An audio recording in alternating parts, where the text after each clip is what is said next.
Facebook people, hope everybody's having a good Saturday morning. I know Danny and I are. We're up here in Hillman, Michigan. We're at the Turtle Lake Club doing a little looking in of what Dr. James Kroll and the managers here are doing, their annual deer health check.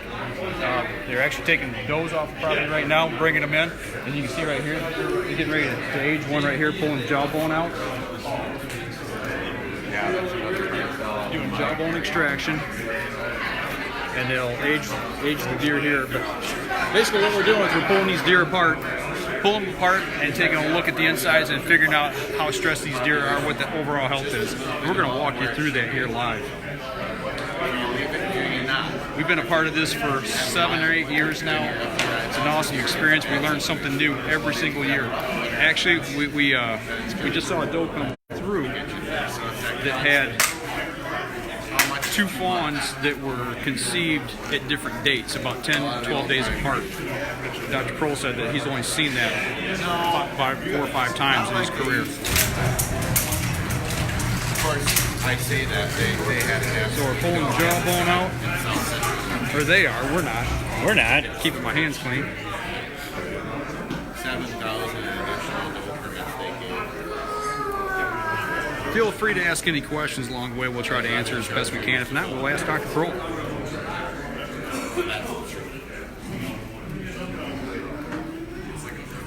The deer being taken with special permits. DNR is collecting the heads and doing testing as well.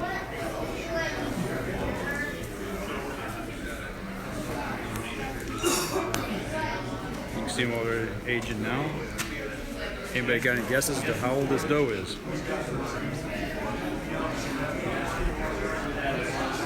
See if we can get an age on it here in just a second.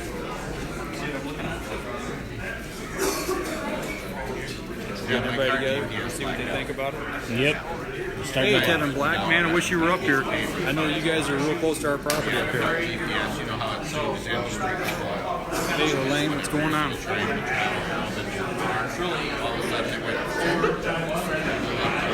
You guys can hang on for a little while. We're going to show you some stuff here live. We're going to pull this deer completely apart. They're going to be testing for the bone marrow, which will tell how stressed the deer actually are. They'll look at the bone marrow in the inner front leg, and they'll take the guts out of the deer, put them on the table. They'll take it apart. They're going to be looking to see if the lungs are clear or not. They're going to be looking to see if it's had pneumonia. They'll also look at the kidney fat on it, on the fat that's around the kidneys, which will give an indication how stressed the herd is here in this area. There's all kinds of different things. They'll actually be able to determine exactly when the rut was, or when this deer conceived, and that will tell the overall health, how tight the rut is with the herd. And they'll do this with, I think they said their goal today is 25 or 30 deer. So if we start seeing that rut come together, we've talked about this on the show many times, you know, a second, third rut and what those problems cause. And that's what they're looking for here today. So let's see if we can get an age on this one.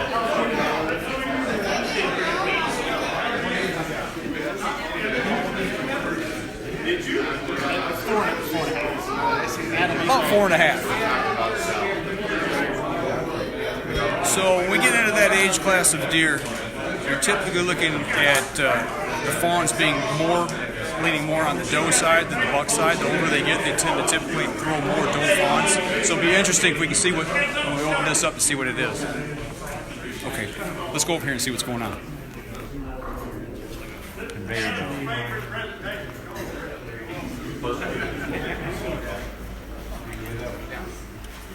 Somebody will come around behind me. You don't need to step back there in the cheap seats. Okay. Whitetail deer are ruminants. Okay? The ruminants came into being, not to bore you, but came into being during the Pleistocene. Up till then, things like horses and stuff, which have one chamber in their stomach, they kind of rule the world. Then grasslands came, and grass doesn't want to be eaten, so it's real fibrous, and these guys came up with a way to digest fibrous vegetation. Now the whitetail deer, there's a whole spectrum of ruminants. There are cows that walk around and just hoover up anything, and they got all kinds of bugs in their stomachs. and I use quotes around stomach, to digest it. All the way, if you look at them from above, they got a big old wide nose, a big old tongue, and a sharp tongue, and they just hoover up the vegetation. You get on this end of the spectrum, you get the white-tailed deer. If you look at them from up above, they got a pointed nose, they have a real long tongue. Okay? They have no front teeth up here. Okay? They got a pad. They are what are called concentrate selectors. They go around to the best plants, the most digestible plants, and pick off the best parts. Okay? Because they don't have the ability to digest what a cow can do. So repeat after me from this moment on, deer are not cows. Okay? So don't be telling me about cows because I don't give a hoot about it. I was in the cow business, I know all about it. All right, so they have a, quote, 4-chambered stomach. What you're about to learn is they actually have one stomach and they have 3 chambers of their esophagus. Okay? Their strategy is to run out there, scarf down a bunch of food, don't chew it very well, run back to cover, and sit there and start ruminating, bringing it up from their rumen, which we'll see in a second. Chew, swallow, chew, swallow, chew, swallow. Right? And so doing, they grind their teeth down. Right? We use that to age deer. Is it 100% accurate? No, nothing ever is 100% accurate. People in here, their teeth are going bad, and others are, they're 100 years old and they still got good teeth. But most of the time we're right. Okay? Okay. So they're grinding the plant material. The first chamber is the rumen, which is a big bag with about a half a gallon to a gallon of water in it. If you can't do anything else and you want to spend some money, put in artificial water. Because it's the most important. A deer can go maybe a week, 10 days without food. They can't go more than 2 or 3 days without water. Okay? So water's important. Okay? Well, this is Michigan, Land O'Lakes and everything else. Even this property, there's an area over here that is devoid of water. So putting out artificial water. I don't know if the state's made it illegal yet. If you think about it, they will. All right. Okay, so the rumen is a big bag, I said that. Inside of it, if we could cut a cross-section without everything poured out, there would be a mat of partially chewed food floating on top of it. And then as we move down to the bottom, it gets down to a fine material. In that liquid, which is pH 7, that's important to know, pH 7, that's neutral, right? Okay? Is a whole bunch of organisms. There are bacteria, there are protozoans, there are yeast, and there are fungi. Right? Each one of them has a job. They're digesting what that fine material is. Their waste products, poop, are volatile fatty acids, which are absorbed through the lining of the rumen, and it's what the deer uses to drive the energy machine. That's where it gets its energy. Okay?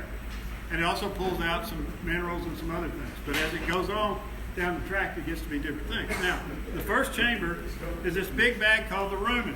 And if we turn it inside out, it looks like something you'd wash your car with. These are called papillae, and that increases the surface area. Okay?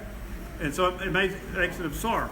If we get into a deer that's had hemorrhagic disease, there will be these gigantic scars all over the lining of the rumen, and there are no papillae. That deer is no longer thrifty. And a buck that has survived EHD probably will never have great antlers again. So we look for scars in the rumen. Okay? All right. Up here is where the esophagus came in. Now, fawn is born with an undeveloped rumen because it's drinking milk. It goes bypass. Okay? But in just a few days, it starts to develop, and fawns will start nibbling plant food within a few days. Its mother licks on it all the time. It licks itself back and picks up the organisms that ultimately will be in this rumen. Also, fawns eat dirt. Right?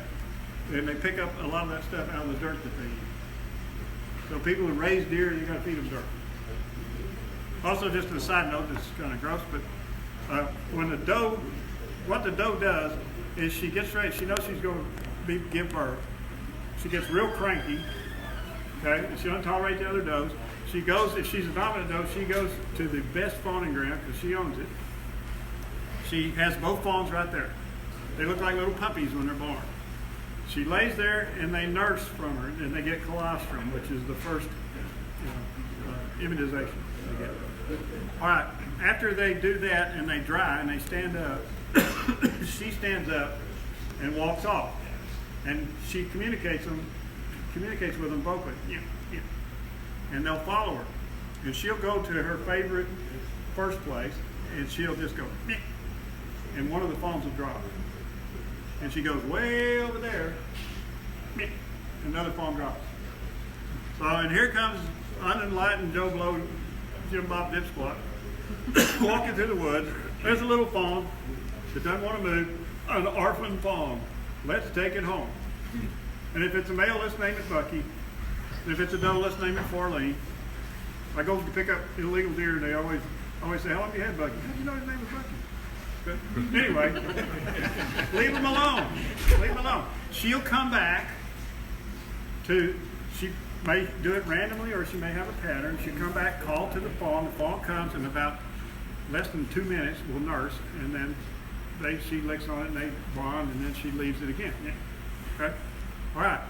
A doe will make, when we've done studies on this, a doe will make somewhere between 12 and 72 ounces of milk a day. The does that are producing the big bucks are the big milkers. Okay?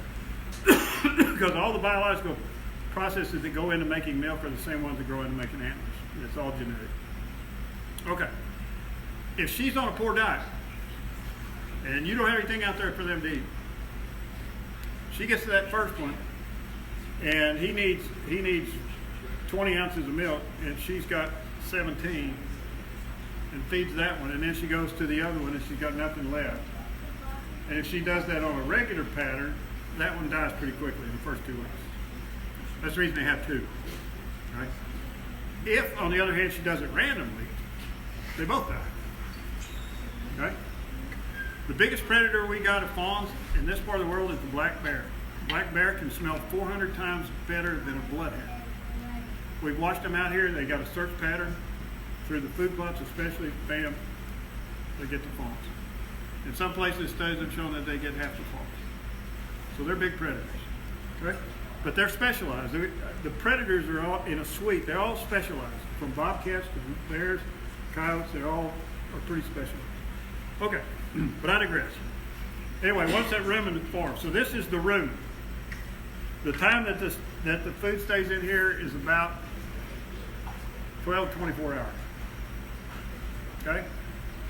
The undigested material then goes through a little hole right here, and you'll see the transition from these papillae to this. And this is called the reticulum. Y'all know what a reticulated giraffe is? Does the pattern look like a reticulated giraffe pattern color? Okay. These are made, they're rugae. They're made for mashing and squeezing. So they start to take the stuff coming out of the rumen and they're mashing the water out of it. Okay. And compressing it. The water's being absorbed. Okay. Then the next chamber, say that's the rumen. This is the reticulum. The next chamber is this one. It looks like the leaves of a library book. Okay. That's the old mason. And you see the consistency of the material that's in there at that point. And a lot more things are removed at that point. When it goes to the next one, this one right here, this is the true stomach. The pH in there is about 3. All those microorganisms that are in that stuff are killed and digested. So what I used to torture my students with, I'd ask them, is a white-tailed deer a herbivore or a carnivore? And they go, herbivore. I go, no, you're wrong.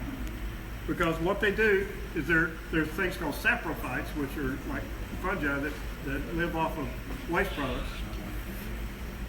They eat the waste products, absorb the waste products of the microorganisms, then they eat the microorganisms.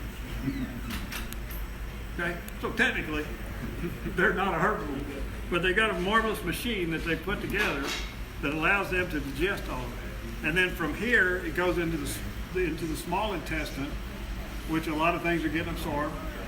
and then in the large intestine where it starts to make the pellets. How many of y'all have found pellets, excuse me, pellets that are, it's not pellets, it's just a dark green mass, okay? They're on a very rich, highly digestible food. That can be good and that can be bad. If you're feeding them a nutrient poor food plot like a brassica, it's going to be running and they're going to have diarrhea. Okay, so you got to watch that. When we first started out here, all the deer had to eat in the winter were popple sprouts like this, and when they pooped, the pellets came out with sawdust. It just blew out there. But we developed a method at the Institute where we can take fresh pellets and analyze it and tell you the quality of the diet that those deer are on, which is real important. Of all the nutritional components, of which there are like 5, the number one most important is digestible energy. And that's why we also grow corn here, and we use electric fences to protect it till we want them to have it. We want them to have a high carbohydrate diet, digestible diet, so digestible energy. Number 2 is phosphorus. Phosphorus is critical here. Almost every place I ever worked is phosphorus deficient. That's where phosphorus fertilization of openings, native stuff, or on your food plots is going to be a big benefit to your deer. Phosphorus goes into everything from mitochondria in the cells to bone to milk to everything. Okay? Number 3 is protein. And a deer cannot digest more than 17% protein. So more is not better. And I already told you about fat. They can't digest more than 3% fat. Right? Any questions about that? What are natural foods that are really high in fat? Really, there's none that are really high in fat. Well, soybeans, they're not natural. Soybeans are high in fat. Lord, are they ever. You can really get in trouble feeding like real soybeans. Yeah. Sometimes 30%. So the pH in here is 7, and then It's 7 all the way down to right here, and then it goes to 3. Okay. All this is neutral till we get to here. Now, those of you that I know, there's no one in here who's ever baited deer. Okay. When my first introduction to Michigan was in the early 90s, I was invited to Rogers City to give a talk. And the guy put me up at his house. He was a really nice fellow and a very generous fellow. And I had to sleep in his daughter's bedroom, which I felt like I was throwing her out or something. But anyway, the reason he let me sleep there was outside the window, he had a floodlight and a pile of sugar beets this tall. And at 1 o'clock in the morning, I look out there and there's a doe standing on top of them, gnawing away at a frozen sugar beet. Now, what's wrong with that picture? Highly digestible sugar, okay? What happens after that? If you give them too much sugar, these little organisms in here make too much acid. A condition called acidosis happens. The acid erodes away the lining. When the deer walks, you can hear it slosh. That's dead deer walking. So if you're feeding them giant piles of corn or giant piles of sugar beets, you're not doing your deer any good. Okay? You might feel good about it, but don't feel good about it because it's not good. Okay? Now, I'm not against supplemental feeding where it's legal. It's very beneficial. But if it's not legal, we don't do it. Hey, Doc, just under, what not anybody in this room, but what if they were going back? What would you recommend?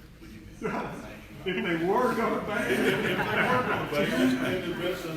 things like alfalfa are really good. Apples, alfalfa, those are really good. Yeah. So there's a lot of bait as carrots sold here. How is The that? same thing. It's a root crop. It's carbohydrate. Same thing. These brassicas, we did a lot of research on brassicas, and they are bad. When I first put that out, I didn't know that my parents weren't married because all the blogs were calling me a sellout. I was a shill for the industry. Nobody can buy me. Okay? Brassicas have those toxic alkaloids in them, and they're also third choice. If you got to plant a lot of brassicas right now, when you drive by them, I bet they stink, don't they? Yep. Yeah, they're rotting. But and there's agencies out there that are passing out brassica seed for conservation, and I'm going, what? You can't do that. Why was that again? They have toxic alkaloids in them. In Europe, they regulate the acreage of brassicas that can be planted because they found out long ago in a massive dial that it kills red deer and roe deer and hares. Now, can you get away with it and not kill your deer? Sure. If you got good winter forage and the deer are just supplementing on it, you're going to get away with murder. But you have a bad year like we had in Wisconsin often. 1 year ago we had, not 1 year, one time not long ago we had a horrible winter and the deer got on the brassica plots and that's all they ate. Next thing you know, we got diarrhea. Next thing you know, we got dead deer. But boy, what I just said, there's some people that would turn red in the face and yell and scream at me. But I didn't know food plots were a religious experience. So if you're going to plant food plots, cereal grain, legumes is the only way. Okay? Any questions about that? So you Told see, you you'll never look at a deer the same, will you?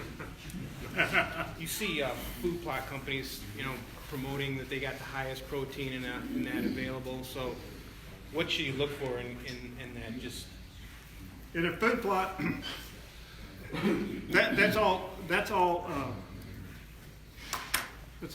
bad information. Okay? These companies, and I know a lot of them, these companies, they don't know, come here from Sycamore about deer nutrition. They're marketers. First of all, there are two kinds of food plot plants. You got some that are nutrient dense and you got some that are nutrient diffuse. What that means is, like chicory is a good example of a nutrient dense. It doesn't have a lot of water in it. So every bite you get more, okay? Something like a brassica is like sometimes 70, 80% water. So every bite you get less, okay? If you run an analysis on them, they always dry them, they give that as dry weight, okay? So if you got 20-something% protein, is what their crude protein is what they're advertising, that's dry weight. So how much do they have to dry to get the same amount as say something like chicory? Okay? And I already told you the deer can't do more than 17% protein. So they think the more protein their food's got, their plot's got, the better off you are. No. There are some shows that just drive me insane. They're sponsored by brassica people, and they'll have these bucks standing out there in a big food plot and these brassicas growing. And they go, look, man, these deer love it. The buck sticks his head down. I've seen this time and time again. He sticks his head down and he comes up and his mouth is full of oats. He's actually eating oats, but he's standing in brassicas. So there's a lot of scams that go on out there. It just drives me insane.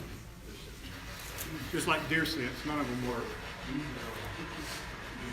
I seen a doe this morning eating the bark off a tree. I mean, there ain't a lot of them out there from to eat on right now. Yeah, if they're eating bark off a tree, they're in trouble. Yeah, that's what I thought. It's not something that they have to do. No. It's like my deer, I feed them grain and hay and everything Well, else. but your they're still eating deer on are trees. pins, right? Yeah. That's a big difference because you're not giving them enough fiber. Okay. If you were giving them the fiber source, and the pins we use alfalfa, ground alfalfa is a fiber source. And all our deer pin feed, the protein content is balanced. So say if we have 17, 18% protein, we have 14, 15% protein. That's why they're eating it. They're getting an indigestible stuff that helps them with digestion go. If they don't have that, they're going to be irritable. So what is about the old man's beard that they like to eat just before they get in bed? Old man's beard? Yeah. God, nobody's ever asked me about that. That's one of my favorite things. The old man's beard is the first choice route plant. They just like it. Yeah, they like it. And deer like fertilized plants over unfertilized. We did studies where we had the same plants. We fertilized these, and we didn't fertilize these. They went to these every time. How they know it's fertilized, I don't have a clue.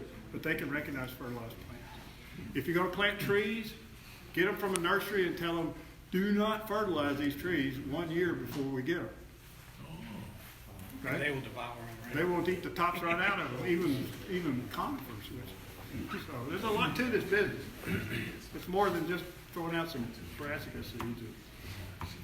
Do you have a website or anything? DrDeer.com. Okay, have articles on Oh yeah, food plots and stuff. got all kinds of stuff. Do you have a book? I have 9 books. The one you want to start with is unfortunately the 700-page one. It's called A Practical Guide to Producing and Harvesting Whitetail. Start with that one. Pictures? There's pictures. You get a new copy, but they're not all colored. What about trefoil? Trefoil's not a good one. Not a good. No, just What about radish? deer don't like it. I noticed that. I mean, I like my feet. Trefoil is a good one to plant for reclamation and stuff like that, but it's not a good. Good for my bees. Yeah. They don't like vetch either. Not many people up here plant it. Radishes are brassicas. The brassicas include turnips, rape, which is well named, the radishes, sugar beets, all those root crops are brassicas. If it has a little brown round seed that costs 45 cents a pound and they sell it to you for $18 a pound, it's a brassica. We got some more deer.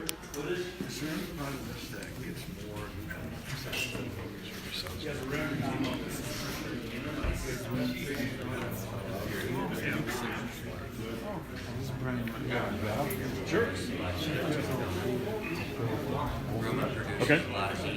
You'll have to get a number for her. Okay. Hey, we're going to put one of our guys to work here. Now we got some of that stuff out of it if you want to get some chips. That's a rumen. This is a reticulum. You can see it gets smaller. Actually, I'm going the wrong way. Here's a rumen right here. Yeah, that's the last one. It's like some good salsa. Good salsa. Well, there's nothing harder to get off your hands than Eau de Rune. Yeah, let's save it. Dr. Kroll, you was talking a little earlier about some indicators that you can tell a deer had survived EHD. Yes. So we hear a lot about EHD. It's not always something that's going to kill a deer, but Right, that's not always fatal. What- Depends on what, there's several strains, yeah. We're going to request your presence over here with the deer Okay. on aging and the size compared to other one. It's an anomaly. It's an outlier. Okay. I think you got to talk about it. We're getting a lot of outliers today. Okay, what was I talking about? EHD, what EHD. survival one? They're survivors. There's several strains. The ones now that are killing. I saw a guy, a biologist on TV not too long ago, who was saying, he was actually criticizing me. He was saying that EHD is not a problem because it's a quote natural disease, and CWD is not. Really? Okay. The EHD that's killing deer in the United States today is one of two strains: strain 6 or strain 2. One's from Australia, one's from Bangladesh. Okay, they have a really weird thing they developed. They can reorganize themselves and become more virulent. So they're the ones that are killing deer. But the one that survives will have scars all in the rumen. Okay, because the lining of all the organs are attacked. The reason it's called hemorrhagic disease. It performs like Ebola virus. It dissolves the organs. Right? It's really nasty. You'll see scars on the tongue, but you'll also see a change in where the hoof started growing again. You'll see a little line across there. That's another. Okay. And a lot of times, if they got it at the right time, the bucks will not finish out their antlers. They'll be kind of black on the end. Okay. You know, kind of spongy and black. Those are clues. Okay, I gotta go over.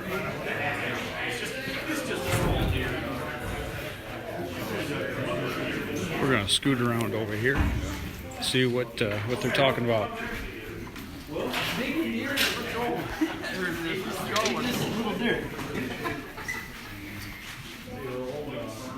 This deer is 5.5 years old. Okay. Yeah. It's 5.5 years old. And it's so small. Okay. Well, they're small deer, they're small people. Look at Bloomberg. It's a dwarf. Yeah, it's just a small deer. It could have been, I tell you what, we find them a lot. What this is it was a late barn fall. They got stunted. Okay. It's more often the cause than anything. Y'all all hear that? This is a 5.5-year-old deer. But it was probably born late. It could have been born to a That one came from Texas. Yeah, it probably came from Texas. Yeah. But it's just, it happens. When they're stunted, they usually don't make it up here when they're born late. But when one does, they're usually stunted. They stay small. Yeah, they stay small. Yeah.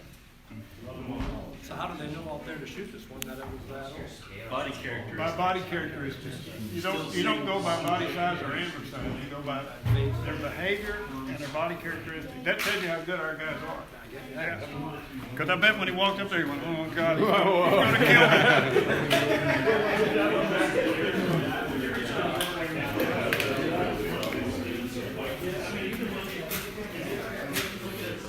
Dr. Kroll, got a question here. A guy from Michigan's asking, up in this area here, we've been talking a lot about what to plant in your food plots and things, but natural forage, what's the most common natural forage a deer will eat in this area? The best natural forages are things like blackberries, trailing dogwood, chestnuts is a nut, but it's from a browse. Those are two of the real biggies here. Okay. Hazel, witch hazel is pretty good. The problem in this part of the world is that the diversity of browse plants here is not very high. And it's because of years and years and years of overbrowsing. The overbrowsing's led to that. But I love blackberries. Now we have blackberries coming back here. Okay. Yeah, we once had them in one little place. Another question was talking back about the fertilizer. Yes or no, the deer like the fertilizer, but yes or no when you're putting fertilizer down? You suggest that they not use fertilizer? No, I said do not fertilize trees before you plant them. Trees before you plant them, okay. Oh, you can always put fertilizer. Okay. You can take an opening in the forest, put say 400 pounds of triple 13, triple 16, and you have yourself an invisible food plot. And just keep it mowed. Alright, where was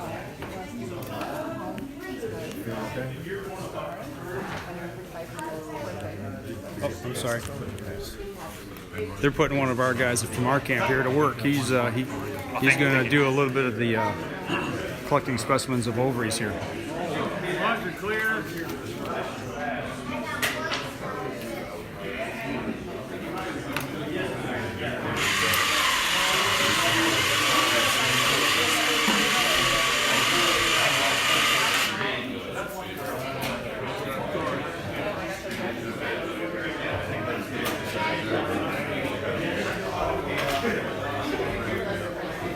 Getting ready to slice the liver up here and check for liver flukes. Got a couple come in that had flukes already. That's where a fluke was and where it is.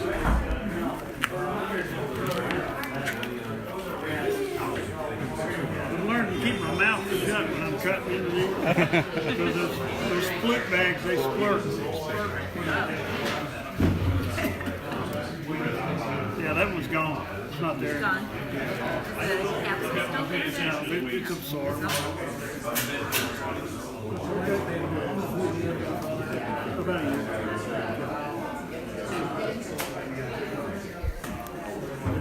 Over here they're trimming the ends off of kidney fat, getting ready to do a kidney fat index. The more fat on the kidneys, the better health or better conditions that the doe is in. And they're pulling fetuses out now, female. Can you get that picture? And putting it on the aging scale to determine conception date. That was it, though. Another female. We're seeing a lot of females, and that's so far a good indication. Why is it a good indication? Because they have more females when they're in good shape. Older does. 75.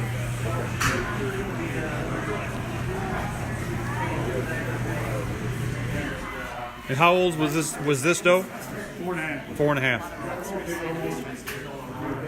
And quite frankly, a 4.5 doe should have more females.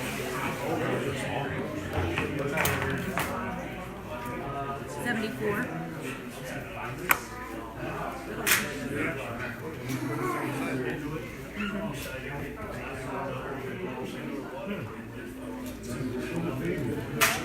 He's trimming the fat off. They weighed them with the fat on. Now they're going to weigh them with the fat off. They had some bigger Determine how much kidney fat they had. Those ones they said are only about 74 days old, and they had some earlier that were about. I never saw one about 10 days. Yeah, I guess I never thought about it. I think it'd be a And back when they told you your handwriting was important in school, now you know why, right? 3.3. That's what I thought you were doing. 1.6. Hey, Ron, what's going on? Glad you could join this morning. 3.8. They had a really bad drought over there. 1.5. I'm going to take you down here real quick. I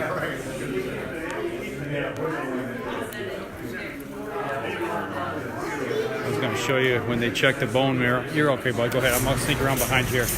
They've already done that on this one, but we'll get the next one that comes through. We're checking the bone marrow.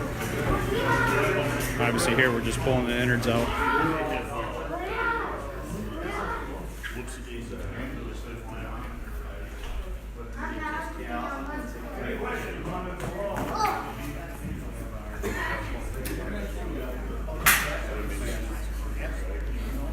No good. Trying to manipulate the cell.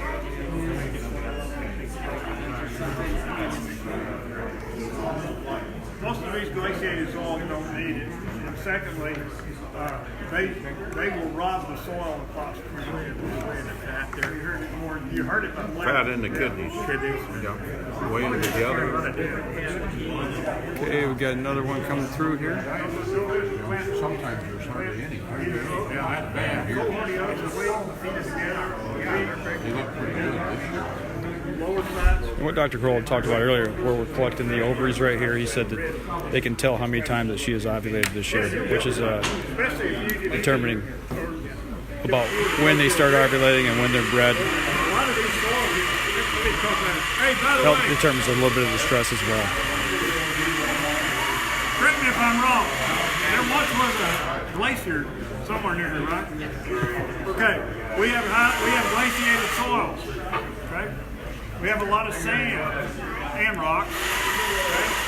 If you go out there and dish these food plots up year after year, you create beach sand. All the organic matter goes away. So what we like to do is mow and plant through them. If we keep organic matter, we build up organic matter. If you build up organic matter, you build up moisture holding capacity, and you bring the pH down. pH up, excuse me, to neutral. Right? So if you can afford, or a lot of clubs have gone and cooperatively buying a no-till drill or renting one, you'll be a lot better off. And if you get to like Wayne was saying, if you get to a point where the weeds that really bother us, grasses, you can come in with herbicides. Okay? And there is no scientific evidence that glyphosate causes cancer. Okay? That was zero. That was based on an opinion study by the World Health Organization out of France. And last time I checked, the only good thing that ever came out of France was French fries. Wine.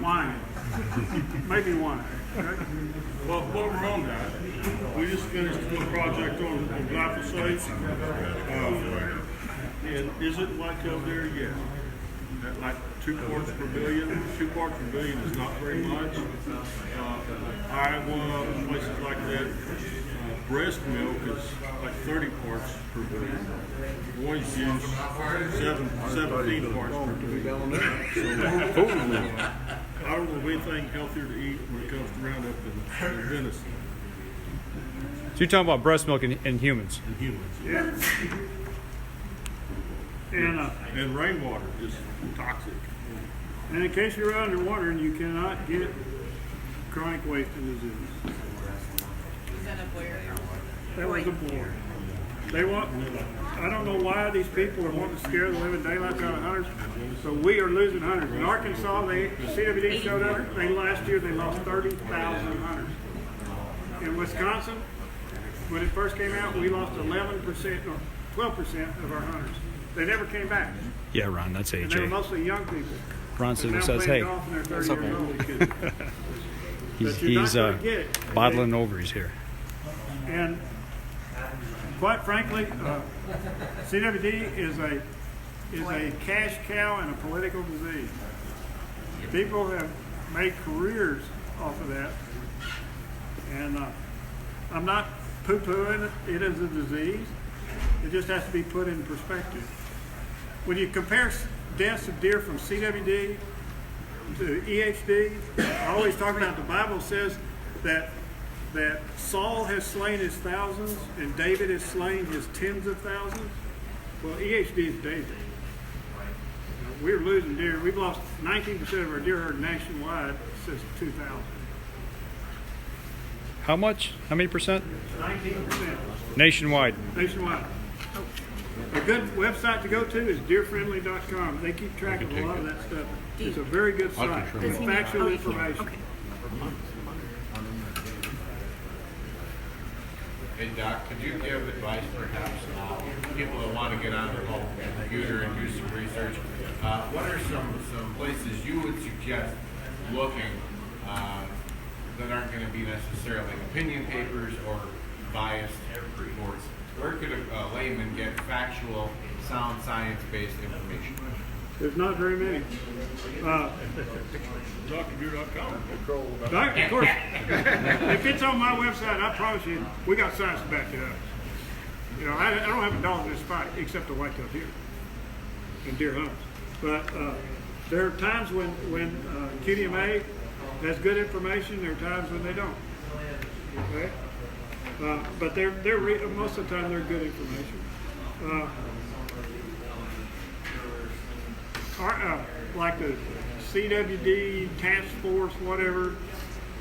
If you don't read the conclusions, you just read the data, it's okay. But there's a lot of misinformation being put out there by scientists, which really troubles me. 5.2. In Wisconsin, we showed, you know, it was the Deer Czar of Wisconsin. We showed that when funding started to decline, the infection rate went up. When we analyzed it, they were keeping 2 sets of books. They were sampling, they changed their sampling strategy to bias in favor of the 4-county heart area and the age classes and sexes that were most likely to have it.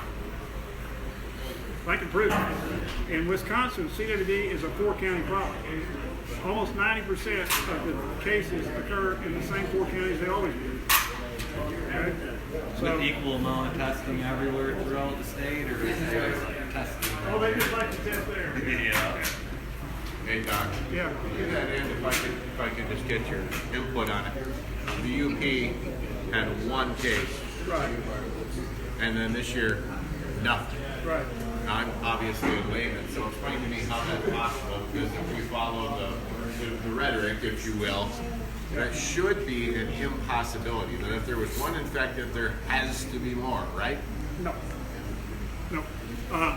That's a very good question. All the TSEs in the world, of which humans have 4 different kinds, have the same thing. They have cases that are infection.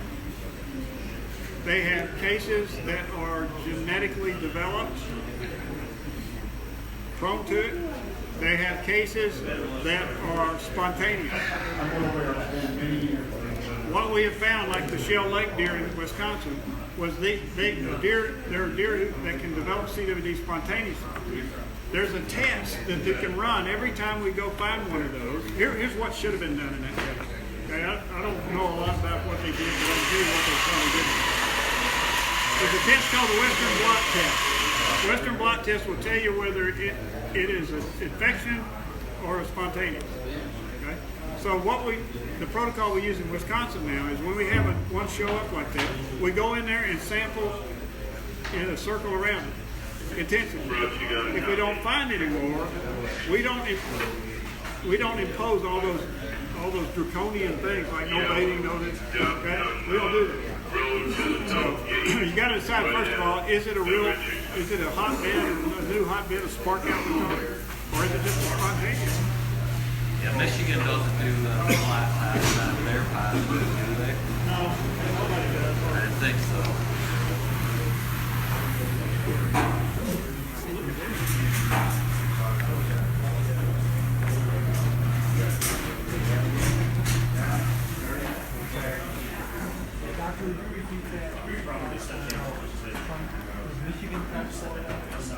They don't run that test. So AJ. Hardly any. It's one of those. Sorry about that, folks. No, we don't. We don't even do it in Wisconsin. We're trying to get them to do it. What is the aversion to doing it? So what do you think about this so far? It's your first time here and they put you to work. It's pretty cool. I like it. It's a lot to learn and a lot of knowledge coming my way.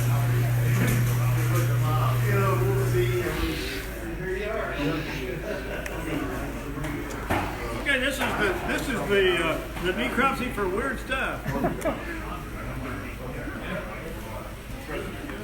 That's just some sort of probably non-pathological tumor or something like that growing out of it.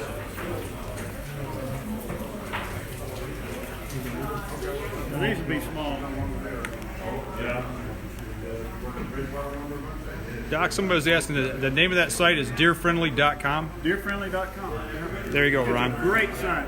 Those guys they put out unbiased information. They're good. It's a great site.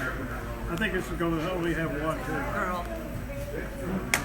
Okay, this is the first doe. No, it's only had one. That was a small doe, right? That was the small doe? I think so. Our dwarf doe? Yeah. That don't happen very often, right? No, it should not. And a healthy deer. Danny.